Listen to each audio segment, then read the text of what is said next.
Hi guys, நான் உங்கள் north. இன்னைக்கு இந்த வீடியோவில் நம்ம என்ன பார்க்க போகிறோன்னா, துபாயில் சரியான ஒரு வெள்ளம் வந்திருக்கு. 255 மில்லிமீட்டருக்கு வந்து பார்த்தீங்கன்னா வெள்ளம் வந்திருக்கு. அது எதனாலன்னு கேட்டிங்கன்னா க்ளவுட் சீடிங் சொல்லப்படுறது. அது என்ன க்ளவுட் சீடிங் கேட்டிங்கன்னா, நான் வந்துட்டு இந்த வீடியோவில் டீட்டெயிலில் சொல்கிறேன். நம்ம சென்னையில் ஒரு வெள்ளம் வந்தால் நம்ம மக்கள் எந்த அளவுக்கு ஒரு தத்தளிப்பாங்களோ அந்த அளவுக்கு வந்து பார்த்தீங்கன்னா துபாய் மக்கள் வந்து பார்த்தீங்கன்னா தத்தளிச்சுட்டு இருக்காங்க. அந்த வெள்ளம் வந்ததுக்கப்புறம் என்ன பண்ணுறது ஏது பண்ணுறதுன்னு தெரியாமல் பில்டிங் ஸ்டைலில் போந்து மாலு பில்டிங்ஸ் ரோடு எல்லாமே பாலைவனத்தில் தான் பார்த்தீங்கன்னா ஒரு ஒரு வறண்ட பாலைவனத்தில் பார்த்தீங்கன்னா ஃபுல்லாமே இப்போ பார்த்தீங்கன்னா தண்ணி வந்திருக்குது. அந்த அளவுக்கு ரொம்பவே எதிர்பாராத ஒரு விஷயம் வந்து பார்த்தீங்கன்னா துபாயில் நடந்திருக்கு. இது எல்லாத்துக்குமே காரணம் என்னன்னு கேட்டால் இயற்கை மாறா ஒரு விஷயம் பண்ணதுனால தான், இயற்கை மாறா ஒரு செயற்கை மழை வந்ததுனால தான் இவ்வளோ வெள்ளத்துக்கு காரணம் அப்படின்னு சொல்லிட்டு சொல்லப்படுறாங்க. அது எப்படியாச்சு? க்ளவுட் சீடிங்னா என்ன? துபாய் வந்து பார்த்தீங்கன்னா செயற்கையாக என்னென்ன விஷயமெல்லாம் உருவாக்கிட்டு இருக்காங்க, அதுக்குண்டான பிளானிங் எல்லாமே என்னன்னு சொல்லிட்டு இந்த விஷயத்துக்கு, அதாவது இந்த ஏற்பட்ட இந்த எல்லா சீற்றத்துக்கும் என்ன காரணம் சொல்லிட்டு ஒரு ஃபுல் டீட்டெயில்டாக இந்த வீடியோ சொல்கிறேன். வீடியோவை ஃபுல்லாக ஸ்கிப் பண்ணால் பாருங்கள். நம்ம சேனலுக்கு ஃபர்ஸ்ட் டைம் பார்க்குறமா இருந்தால் மறக்காமல் சப்ஸ்கிரைப் பண்ணுங்கள். சப்ஸ்கிரைப் பண்ணாமல் இருந்தீங்கனாலும் மறக்காமல் சப்ஸ்கிரைப் பண்ணிங்க. அப்போ தான் நான் போகிற எல்லா வீடியோவுமே உங்களை வந்து சேரும். வாங்க வீடியோக்குள்ளே போகலாம்.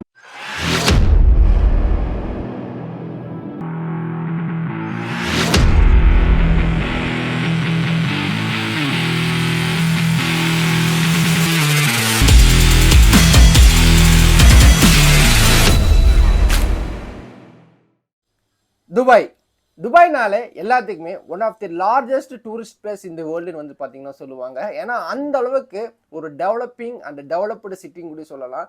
ஒரு விஷயத்த எப்படி எல்லாம் மக்களுக்கு வந்து பார்த்தீங்கன்னா அழகாக காட்டுன்னு சொல்லிட்டு ஒவ்வொரு விஷயத்தையும் பார்த்து பண்ணுவாங்க. அவங்க கிட்ட இருக்கிற காசு வச்சு எல்லாம் மொத்தம் அந்த யுஏஇ வந்து பார்த்தீங்கன்னா துபாய் ஃபுல்லாமே வந்து பார்த்தீங்கன்னா டெவலப் பண்ணிட்டாங்க.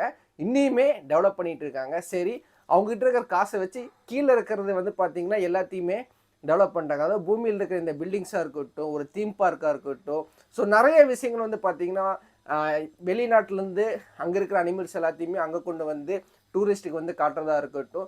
ஸோ ஆர்டிஃபிஷியலாக நிறைய விஷயங்கள் வந்து பார்த்தீங்கன்னா ஒரு மனுஷன் வந்து பார்த்தீங்கன்னா பிரமிக்கிற அளவுக்கு ஒரு விஷயங்கள் எல்லாத்தையுமே துபாய் வந்து பார்த்தீங்கன்னா பண்ணிகிட்டு இருக்காங்க.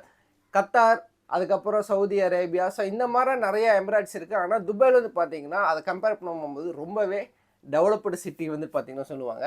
ஆனால் அங்கே வந்துட்டு ஒரு பெரிய ஒரு டிஸ்அட்வான்டேஜ் இருக்குது. அது என்னென்னா பாலைவனம். ஸோ பாலைவனத்தில் தான் வந்து பார்த்திங்கன்னா துபாய்ங்க ஒரு விஷயம் அமைஞ்சிருக்கு.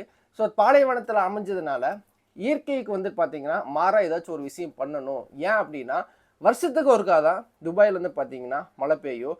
அதுவுமே பேஞ்சிச்சுன்னா ரொம்பவே அதிகமாக பெய்யாது, கொஞ்சமாக பேஞ்சிட்டு அது பாட்டுக்கு வந்து பார்த்திங்கன்னா கொஞ்சம் மறுபடியும் வெயில் தான். வெயில் உங்களுக்கு சொல்லவே தேவையில்லை, அந்தளவுக்கு பயங்கரமான ஒரு வெயில்னாலே வந்து பார்த்திங்கன்னா அங்கே இருக்கிற சவுதியாக இருக்கட்டும், கத்தாராக இருக்கட்டும், துபாய் இருக்கட்டும், எல்லா பக்கமே வெயில் வந்து பார்த்திங்கன்னா சும்மா வேற லெவல் வந்து பார்த்திங்கன்னா அடிக்கும். ஸோ அங்கே இருக்கிற மக்களே வந்து பார்த்திங்கன்னா ஒன்றா ஏர்லி மார்னிங் வெளியே சுற்றிட்டு இருப்பாங்க. அதை விட்டால் ஈவினிங் சன்செட் ஆனதுக்கப்புறம் அங்கே எல்லாமே மக்கள் நடமாடிட்டு இருப்பாங்க. இடப்பட்ட நேரத்தில் வந்து பார்த்திங்கன்னா ரொம்பவே கம்மியாக தான் சுற்றிட்டு இருப்பாங்க. ஏன்னா வெயில் அந்தளவுக்கு வந்து பார்த்தீங்கன்னா சுட்டரிக்கும்.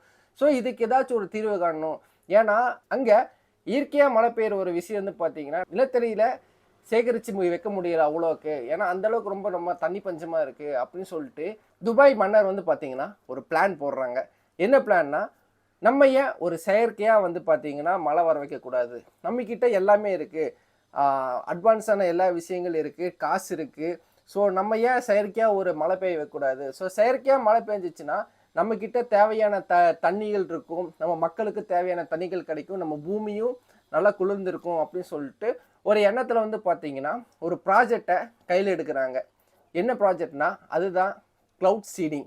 க்ளவுட் சீடிங்னா என்ன அப்படின்னு கேட்டிங்கன்னா செயற்கையாக ஒரு விஷயம் பண்ணுறது. அதாவது ஒரு ஒரு ரிசர்ச் டீம் வந்து பார்த்தீங்கன்னா அதுக்குன்னு தனியாக ஒரு ரிசர்ச் டீம் இருக்குது. ரிசர்ச் டீம் எப்படின்னா வெதர் ரிசர்ச் டீம், அதுக்கப்புறம் வாட்டர் ரிசர்ச் டீம். அது வந்துட்டு சாதாரண இல்லை, இன்டர்நேஷ்னல் லெவலில் ஹையாக இருப்பாங்க தெரியுங்களா. அதை பற்றின அதை பற்றி ஃபுல்லாக கரைச்சி குடிச்சிருப்பாங்க தெரியுங்களா. அவங்க அவங்க அந்த மாதிரி ஒரு டீம் கிட்ட வந்து பார்த்தீங்கன்னா இவங்ககிட்ட இந்த ப்ராஜெக்ட் ஒப்படைக்கிறாங்க. அவங்ககிட்ட ப்ராஜெக்ட் உருவாக்குறாங்க, செயற்கை மலையை வந்து பார்த்தீங்கன்னா உருவாக்கணும்னு.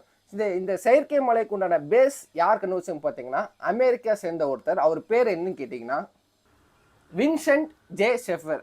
நேம் தப்பாக இருந்தால் மன்னிச்சுங்க, அதாவது நான் அந்த ப்ரொனன்சியேஷன் தப்பாக இருந்தால் மன்னிச்சுங்க. அவர் நேம் என்னன்னு கேட்டிங்கன்னா வின்சென்ட் ஜே ஷெஃபர். இது வந்து பார்த்தீங்கன்னா அமெரிக்கா சேர்ந்தவர்.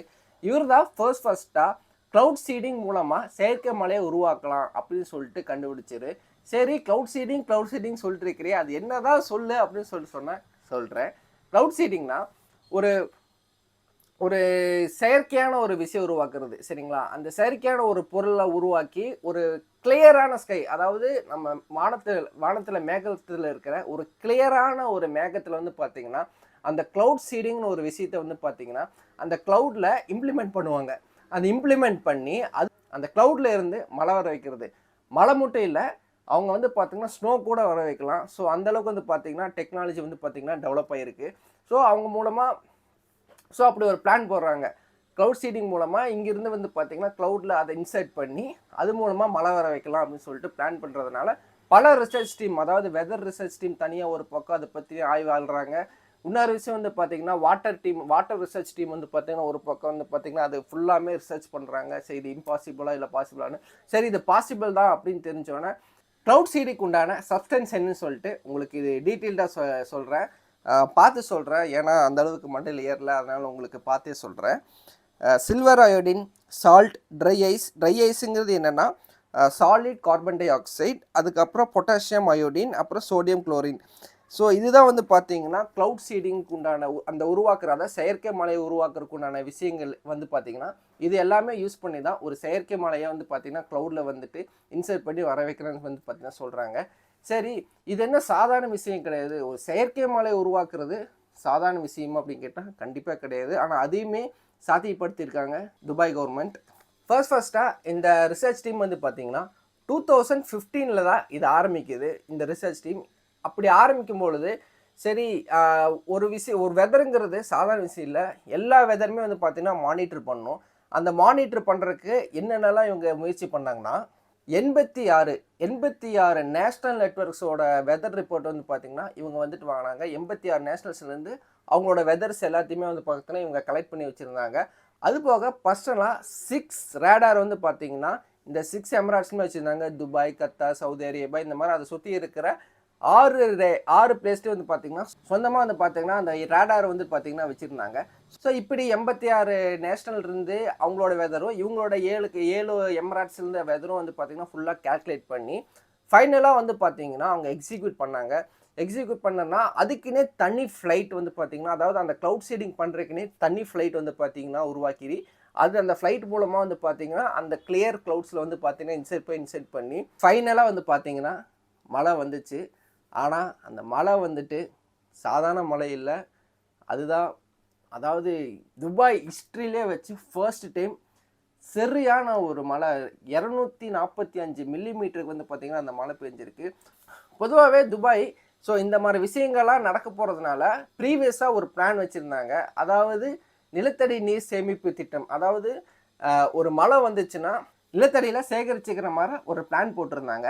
அதுக்கு அவங்க ஒதுக்கப்பட்ட அமௌண்ட் எவ்வளோன்னா 21 பில்லியன் வந்து பார்த்தீங்கன்னா ஒதுக்கியிருந்தாங்க. அதோட ஆயுள் காலம் வந்து பார்த்தீங்கன்னா, அதாவது அதுக்கு கேரண்டி வந்து பார்த்தோன்னா 25 இயர்ஸ்லேருந்து 100 இயர்ஸ் வரைக்கும் தாங்கும். எவ்வளோ பெரிய வெள்ளம் வந்தாலும் தண்ணி வந்தாலும் தாங்கும் அப்படின்னு சொல்லிட்டு சின்ன ப்ரிடிக்ஷன் வந்து பார்த்தீங்கன்னா அந்த ப்ராஜெக்ட் எடுத்து 2009 ஸ்டார்ட் பண்ணி ஆல்மோஸ்ட் வந்து பார்த்தீங்கன்னா முடிச்சிட்டாங்க. ஆனால் அவங்க எக்ஸ்பெக்ட் பண்ணது எவ்வளோன்னா ஒரு 100 மில்லிமீட்டர் அளவுக்கு வந்து பார்த்தீங்கன்னா பேயும் அப்படின்னு சொல்லிட்டு தான் அவங்களோட கேல்குலேஷன் இருந்துச்சு. ஆனால் பேஞ்சது எவ்வளவோ 245 மில்லிமீட்டர் வந்து பார்த்தீங்கன்னா பேஞ்சிருக்கு. இதனாலே வந்து பார்த்தீங்கன்னா துபாய் ரொம்பவே எதிர்பாராத ஒரு விஷயம் கூட சொல்லலாம். அந்தளவுக்கு ஒரு ஷாக்கிங், என்னடா ஒரு 100 மில்லிமீட்டருக்கு எக்ஸ்பெக்ட் பண்ண ஒரு விஷயம் வந்து பார்த்தீங்கன்னா 245 மில்லிமீட்டருக்கு வந்திருக்கே அப்படின்னு சொல்லிட்டு ஒரு பிரமிப்பில் வந்து பார்த்தீங்கன்னா இப்போ வரைக்கும் அந்த கவர்மெண்ட் இருக்காங்க. ஆனால் இதுக்கு மேலே வந்து பார்த்தீங்கன்னா கண்டிப்பாக நடக்காதுன்னு சொல்லியிருக்காங்க. ஏன்னா எங்களுக்கு இந்த மழையோட ஒரு கெப்பாசிட்டி என்னன்னு சொல்லிட்டு இது வரைக்கும் தெரியல. 245 மில்லிமீட்டருக்கு மேலே மழை பெஞ்சாலுமே எங்கேயுமே தண்ணி தேங்காத அளவுக்கு இதுக்கு மேலே நாங்கள் பண்ணோன்னு சொல்லிட்டு அந்த கவர்மெண்ட் வந்து பார்த்தீங்கன்னா வாக்கு கொடுத்துருக்காங்க. ஏன்னா அவங்களுக்கு தெரியாது, ஏன்னா அவங்கக்கிட்ட ஆல்ரெடி ஏகப்பட்ட அமௌண்ட் இருக்குது. ஸோ அவங்க எல்லாமே நல்ல விஷயத்தை தான் பயன்படுத்திகிட்டு இருக்காங்க. ஸோ இதுக்கு மேலே இந்த மாதிரி விஷயம் பார்த்ததில்ல. ஸோ பார்த்துட்டாங்க, இந்த அளவுக்கு நாங்கள் விட மாட்டோம்னு சொல்லிட்டு அந்த கவர்மெண்ட் சொல்லியிருக்காங்க. சரி, இது செயற்கை மழை தான் அப்படின்னு சொல்லிட்டு நீ எப்படி சொல்கிறேன்னா, செயற்கை மழை தான் வந்து பார்த்தீங்கன்னா ஒரு ப்ரிடிக்ஷனில் தான் வந்து பார்த்தீங்கன்னா நான் மட்டும் இல்லை, நியூஸ் சேனலாக இருக்கட்டும், எல்லா யூடியூபர்ஸாக இருக்கட்டும், ஒரு ப்ரிடிக்ஷனில் தான் வந்து பார்த்தீங்கன்னா சொல்லிட்டு இருக்காங்க. ஆனால் யுஏஇ கவர்மெண்ட் வந்து பார்த்தீங்கன்னா இது வந்துட்டு இயற்கையாக பெஞ்ச மழை தான், இது வந்து செயற்கையாக பெஞ்ச மழை இல்லை. கடந்த 2 நாளாக 7 மிஷின்ஸ்க்கு வந்து பார்த்தீங்கன்னா ஃப்ளைட் மேலே வந்து பார்த்தீங்கன்னா போயிட்டு வந்துட்டு இருந்துச்சு. ஸோ இதனால தான் வந்துட்டு பார்த்தீங்கன்னா செயற்கை மழை வந்து வர வச்சிருக்கீங்க நீங்கள் அப்படின்னு சொல்லிட்டு ஒரு ப்ளேம் சொல்லப்படுது. ஆனால் துபாய் தரத்துலேருந்து வந்து பார்த்தீங்கன்னா இது வந்துட்டு வேறு விஷயத்துக்காக, அதாவது வெதர் செக்கிங் தான் நாங்கள் அனுப்புனோம், இந்த மாதிரி நாங்கள் வந்து க்ளவுட் சீடிங் நாங்கள் வந்துட்டு உருவாக்குறதுக்கு போகல அப்படின்னு சொல்லிட்டு துபாய், அதாவது யூஏஇலிருந்து வந்து பார்த்தீங்கன்னா சொல்லியிருக்காங்க, அந்த கவர்மெண்ட் சொல்லியிருக்காங்க. ஸோ இப்போ வரைக்குமே வந்து பார்த்தீங்கன்னா கன்ஃபார்மாக சொல்லப்பட கிடையாது இது வந்துட்டு செயற்கை மழை தான் அப்படின்னு சொல்லிட்டு செயற்கை மழை தான் சொல்லிட்டு சொல்லப்பட கிடையாது. இப்போ வரைக்குமே இயற்கையாக பெஞ்ச மழை தான் இது. துபாயில் மற்ற எல்லா எமரேட்ஸையும் சரி, ஆனால் துபாய் ரொம்பவே பாதிக்கப்பட்டுச்சு. ஃபர்ஸ்ட் டைம் இந்த மாதிரி மழையை பார்க்கணும்னு சொல்லிட்டு அந்த கவர்மெண்ட் வந்து பார்த்தீங்கன்னா சொல்லியிருக்காங்க. சரி, செயற்கை மழையோ இயற்கை மழையோ இது எல்லாமே வந்துருச்சு. ஸோ இந்த மாதிரி மக்கள் எல்லாமே பில்டிங்ஸாக இருக்கட்டும், மாலாக இருக்கட்டும், எல்லாமே பார்த்தீங்கன்னா நினைஞ்சிருச்சு. காரு ஏகப்பட்ட விஷயங்கள் வந்து பார்த்தீங்கன்னா டேமேஜ் ஆகிருக்கு. எக்கனாமிக் லெவலில் வந்து பார்த்தீங்கன்னா கொஞ்சம் அடி வாங்கியிருக்கு. சரி, இதுக்கு மேலே ஒரு செயற்கை மழை உருவாக்குனீங்கன்னா இந்த இயற்கைக்கு எதிராக என்னென்ன விஷயங்கள்லாம் நடக்கும் அப்படின்னு சொல்லிட்டு ஒரு சின்னதாக ஒரு 4 பாயிண்ட் சொல்கிறேன். இயற்கைக்கு எதிராக ஒரு விஷயம் பண்ணுச்சுன்னா இந்த விஷயங்கள்லாம் நடக்கும்னு சொல்லிட்டு தெரிஞ்சுக்குங்க. அதாவது இயற்கையாக மழை பெய்கிற மூலமாக நம்ம பூமிக்கு மண்ணோட ஈரப்பதம் மாறும். ஸோ நார்மலாக ஒரு இயற்கையாக மழை பெய்யிருக்கும், செயற்கையாக ஒரு மழை பெய்யிருக்கும் வந்து பார்த்தீங்கன்னா மண்ணோட ஈரப்பதம் மாறும். 2வது விஷயம் என்னென்னா, நம்ம நிலத்தடி நீர் வந்து பார்த்தீங்கன்னா சேஞ்ச் ஆகும், அதோட அளவுகள் வந்து பார்த்தீங்கன்னா சேஞ்ச் ஆகும், பாதைகள் வந்து பார்த்தீங்கன்னா சேஞ்ச் ஆகும். ஸோ இயற்கைக்கும் செயற்கைக்கும் பார்த்தா ஒரே மாதிரி தான் இருக்கும், ஆனால் வந்து பார்த்தீங்கன்னா பல சேஞ்சஸ் நிலத்தடியில் நீர் வந்து பார்த்தீங்கன்னா சேஞ்சஸ் ஆகும். அதுக்கப்புறம் நம்ம நார்மலாக ஆறாக இருக்கட்டும், ஏரியா இருக்கட்டும், அதோட நீரோட்டமெல்லாம் வந்து பார்த்தீங்கன்னா அப்படியே நீங்கள் நினச்சி பார்க்காத அளவுக்கு வந்து பார்த்தீங்கன்னா சேஞ்ச் ஆகும். இயற்கையாக மழை பெஞ்சு ஒரு ஆறோட நீரோட்டமாக சரி, ஒரு ஏரியோட நீரோட்டமாக சரி, ஸோ இது எல்லாமே ஒரு இயற்கையினுடைய மழையினால் விஷயம் சேஞ்ச் ஆகுறது வேற, செயற்கை மழையினால சேஞ்சஸ் வந்து பார்த்திங்கன்னா ரொம்பவே மாற்றமாக வரும் பார்த்தீங்கன்னா சொல்லப்படுது. ஸோ இந்த விஷயம், அதாவது ஒரு செயற்கை மழை கொண்டு வரது விஷயமா நல்லதா கெட்டதான்னு சொல்லிட்டு நீங்களே கீழே கமெண்ட்டில் சொல்லுங்கள். இந்த வீடியோ உங்களுக்கு பிடிச்சிருந்துச்சுன்னா, அதாவது யூஸ்ஃபுல்லாக இருந்துருந்துச்சுன்னா நம்ம சேனலுக்கு லைக் பண்ணுங்கள், ஷேர் பண்ணுங்கள், மறக்காமல் சப்ஸ்கிரைப் பண்ணுங்கள். அப்போ தான் நான் போடுற எல்லா வீடியோவுமே உங்களை வந்து சேரும். நெக்ஸ்ட் வீடியோவில் உங்களை வந்து பார்க்குறேன். அது வரைக்கும் உங்கள் நான் வினோத். பபாய்.